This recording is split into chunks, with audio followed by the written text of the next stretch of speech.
Hello, welcome back to my YouTube channel.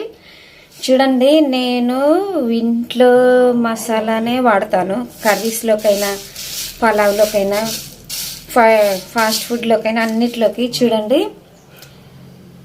Pulao ఆకు, రాతి పువ్వు, లవంగాలు, చెక్క, సాజీరా, యాలక్కాయలు అంటే ఇలాచి, ధనియాలు, జీలకర్ర, సాజీరా, అనాస పువ్వు, జాజికాయ. చూడండి, అనాస పువ్వు, ఇది జాజికాయ ముక్క, అంత ముక్క వేసాను.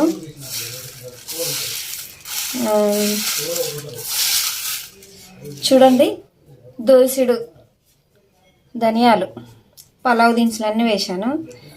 నేను బయటివి అస్సలు తెచ్చుకోను. పలావ్ మసాలాలు ఇంట్లోనే పట్టుకుంటా. అల్లం కానీ, మసాలాలు కానీ, కారం కానీ అన్నీ. ఇప్పుడు బిర్యానీ చేస్తున్నాను. బిర్యానీలోకి, కర్రీలోకి వేయడానికి అది సంగతి. ఓకేనా అండి? ఇప్పుడు పట్టాలి.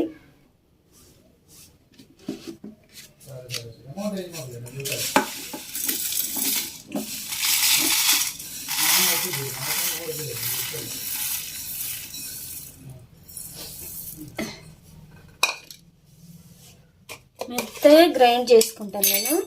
బరగ్గా కాకుండా బాగా మెత్తగా గ్రైండ్ చేసుకుంటాను.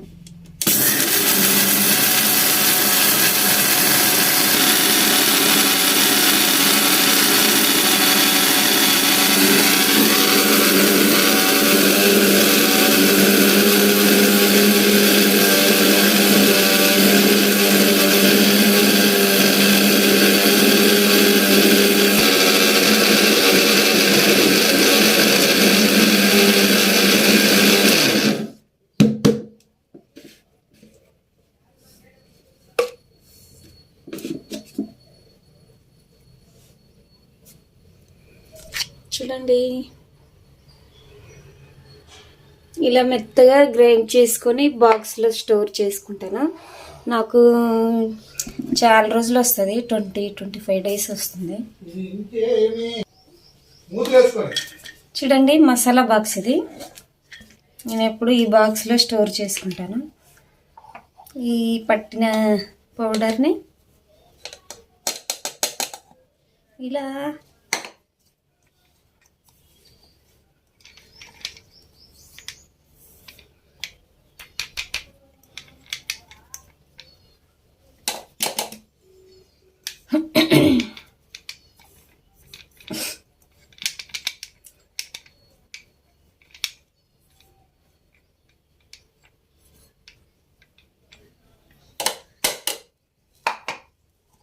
చూడండి, బయట మసాలాలు తినడం వలన హెల్త్కి చాలా ప్రమాదం.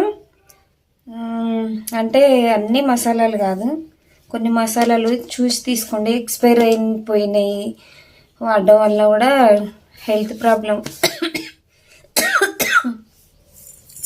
వస్తున్నాయి. మొన్న యూట్యూబ్లో చూశాను, ఎక్స్పైర్ డేట్ అయిపోయిన మసాలాలు తిని ఫుడ్ పాయిజన్ అయ్యి చనిపోయారు కూడా.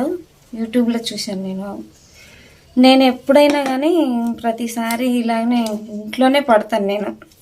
నాకు బయట తెచ్చుకునే అలవాటు లేదు. అల్లం కూడా ఇంట్లోనే ఓపికగా పట్టి పెట్టుకుంటాను. నేను ఒక నెలంతా వస్తుంది.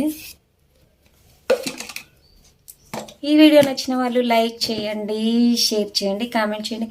నా ఛానల్ సబ్స్క్రైబ్ చేసుకోండి మరిన్ని వీడియోస్ కోసం. ఓకేనా అండి? బాయ్.